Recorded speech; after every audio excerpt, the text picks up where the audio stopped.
Now in question number 78, we have to look for an option with respect to colonial alga. Option number 1, chlorella, this is unicellular.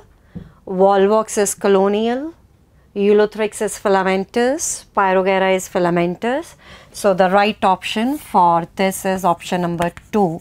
It's a colonial alga and it is flagellated, so that's why it can also move. That's why Volvox is known as rolling alga. Now question number 79, it is related to the genetics. A disease caused by an autosomal primary non-disjunction is. Now first we must know what is non-disjunction. If we talk about the meiosis, non-disjunction is non-separation of homologous chromosome.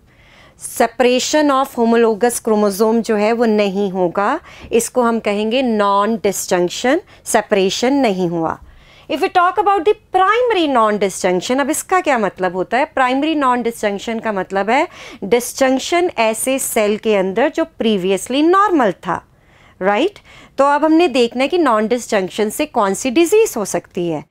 Non disjunction की वजह से या तो chromosome number ज़्यादा हो जाएगा या chromosome number कम हो जाएगा, means it is going to lead to aneuploidy. So first option अगर हम देखते हैं डाउन सिंड्रोम, डाउन सिंड्रोम के अंदर there is trisomy of 21st chromosome, trisomy of 21st chromosome, तो यहाँ पर तो क्रोमोसोम नंबर ज़्यादा हुआ है. क्लाइनफेल्टर सिंड्रोम, क्लाइनफेल्टर सिंड्रोम के अंदर there is trisomy but the trisomy is of 6 chromosome, तो यहाँ पर XXY कंडीशन आ जाती है. 2 सेक्स क्रोमोसोम नहीं है, 3 है, ट्राइजोमी ज़्यादा हो गए. टर्नर सिंड्रोम, टर्नर सिंड्रोम के अंदर अब सेक्स क्रोमोसोम कम होगा, मोनोजोमी विल बी देयर.